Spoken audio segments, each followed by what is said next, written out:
Ada beberapa solusi yang bisa kita sarankan untuk Anda. Yang pertama adalah hindari. Hindari apa aja? Yaitu produk-produk olahan atau makanan olahan yang sudah melalui proses produksi yang sangat panjang, yaitu biasanya disebut sebagai ultra processed food. Jadi makanan-makanan yang udah masuk ke supermarket, ke minimarket dengan bungkus-bungkusan yang bagus-bagus dan cantik-cantik itu perlu dihindari.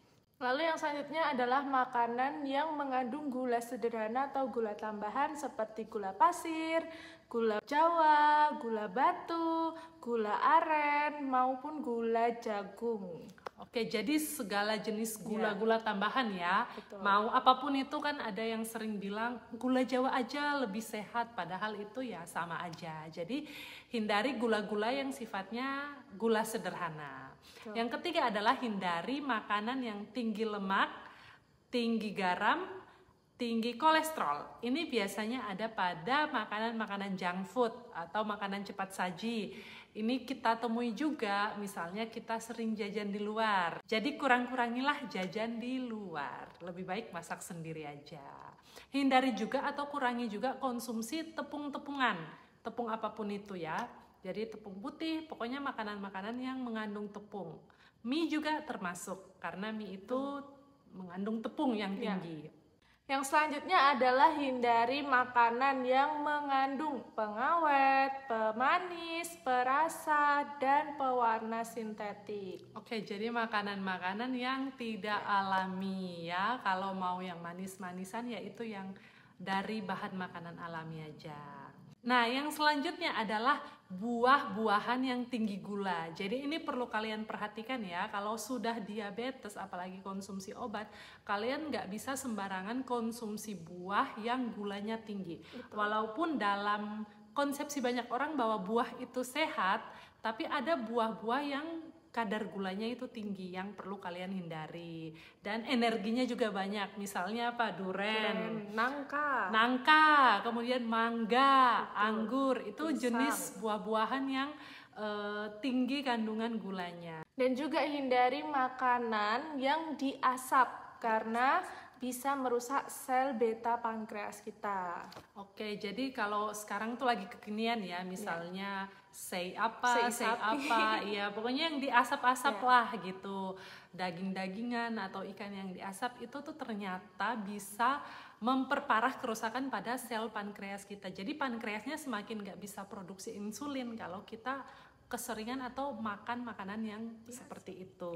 Oke, selanjutnya adalah makanan atau lauk pauk yang mentah ya. Kalau kita di Indonesia ini kan kita udaranya iklimnya tropis ya. Jadi kalau kita mau konsumsi sesuatu yang mentah itu sebenarnya agak beresiko ada perkembangan bakteri di situ. Berbeda dengan negara-negara yang cuacanya dingin, misalnya Korea, Jepang, mereka kan ada cuaca dingin. Mereka kalau konsumsi makanan mentah itu kecenderungannya lebih fresh, sedangkan kalau kita di Indonesia itu susah untuk dapat bahan yang fresh, kecuali emang misalnya di pinggir laut dapatnya langsung dari laut. Yang kedua sekarang adalah konsumsi. Kalau tadi hindari, yang sekarang ini adalah konsumsi. Lebih baik mengkonsumsi sayur dan buah yang mengandung vitamin C, karena biasanya orang diabetes ini salah satu penyebabnya adalah kekurangan vitamin C. Vitamin C-nya apa aja? Contohnya brokoli, pepaya, kembang kol, lalu stroberi, lemon, jeruk, paprika, kale, dan masih banyak lagi.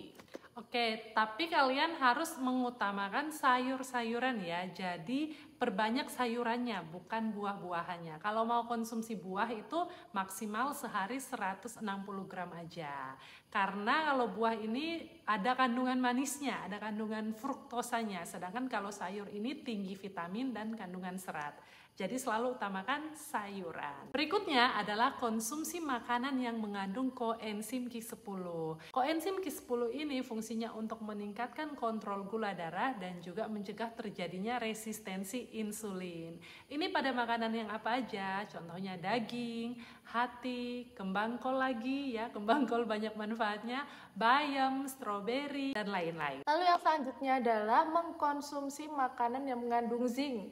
karena zinc ini bagus untuk memproduksi insulin. Contohnya seperti jamur, kacang-kacangan, daging domba, lalu ada alpukat, lalu kepiting dan udang, juga ada kale, brokoli. Brokoli banyak banget ya, manfaatnya. Brokoli, kembang kol banyak banget. Stroberi juga ya. Selanjutnya adalah konsumsi makanan yang mengandung magnesium. Magnesium ini berfungsi untuk membantu tubuh mengatur metabolisme dan aktivitas insulin. Contoh makanan yang mengandung magnesium ini ada pada sayur-sayuran yang berdaun hijau gelap. Jadi daun hijau tapi warnanya gelap. Kemudian ada di kacang-kacangan, di dada ayam, brokoli, dan oatmeal. Yang selanjutnya adalah makanlah makanan yang mengandung potasium, karena potasium ini bagus untuk menurunkan resiko resistensi insulin. Contohnya seperti aprikot, kismis, kentang, tomat, apel, ada juga brokoli, duku, dan teh hitam. Oke, jadi kesimpulannya adalah hindari semua yang tidak alami dan konsumsi makanan-makanan yang alami. Berikutnya ada beberapa tips yang bisa kita sarankan untuk Anda. Yang pertama, ketika Anda mau minum atau makan sesuatu yang manis, Anda bisa memulai dengan konsumsi sesuatu yang pahit terlebih dahulu. Misalnya teh pahit gitu ya. Atau minuman yang air yang dicampur dengan cuka apel. Oh iya, jadi itu untuk apa? Untuk membuat mulut kita jadi enek ketika kita konsumsi makanan yang manis. Jadi mau makan manis cuman dikit sudah cukup rasanya. Yang kedua adalah jagalah sistem pencernaan tubuh Anda, karena 80% sistem imun tubuh adalah di pencernaan. Selanjutnya adalah makan pagi atau sarapan diawali dengan sesuatu yang gurih atau asin-asin. Ini untuk mengurangi keinginan kita konsumsi sesuatu yang manis. Jadi pagi mulailah cari makanan atau sarapan yang gurih atau asin, tapi utamakan pada serat-serat tadi ya, misalnya sayur. Yang selanjutnya adalah makan dengan urutan yang benar. Jadi pertama kita harus makan yang mengandung serat, perbanyak sayuran dan buah. Kemudian barulah kita makan protein. Setelah itu dilanjut dengan karbo, dan kalau mau boleh ditambah makanan manis atau gula, tapi harus yang alami. Jadi fungsinya makan dengan urutan yang benar seperti ini adalah ketika Anda makan serat duluan, protein duluan, maka ada kecenderungan Anda akan lebih dulu kenyang sebelum konsumsi karbo. Jadi kalaupun karbo masuk itu jumlahnya hanya sedikit. Tips berikutnya adalah masukkan sayur sebagai makanan pembuka dalam satu kali makan harian Anda. Ini maksudnya gimana? Jadi kalau dalam sehari Anda makan 3 kali, misalnya di makan siang ini Anda awali dengan sayur dulu seporsi.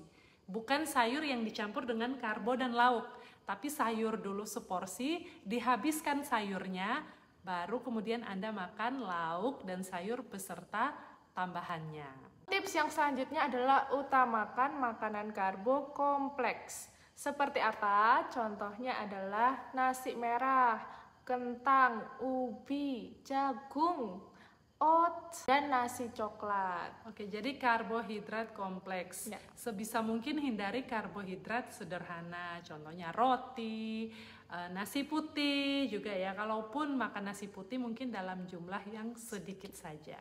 Berikutnya adalah cobalah untuk lakukan intermittent fasting. Intermittent fasting ini apa? Intermittent fasting adalah kita membagi waktu kita menjadi 2 jendela, yaitu jendela makan dan jendela puasa. Tips berikutnya berkaitan dengan stres dan aktivitas olahraga. Yang pertama adalah lakukan manajemen stres yang baik, karena stres adalah pemicu naiknya gula darah. Bisa Anda lakukan untuk manajemen stres yang baik ini misalnya relaksasi otot, kemudian latihan pernafasan agar tubuh dan pikiran Anda menjadi nyaman.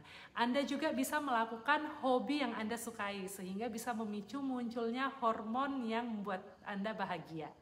Yang selanjutnya Anda harus bisa memanajemen waktu supaya Anda tidak terburu-buru dalam melakukan sesuatu pekerjaan. Jadi jangan terburu-buru ya, karena kalau terburu-buru itu akan menaikkan tingkat stres.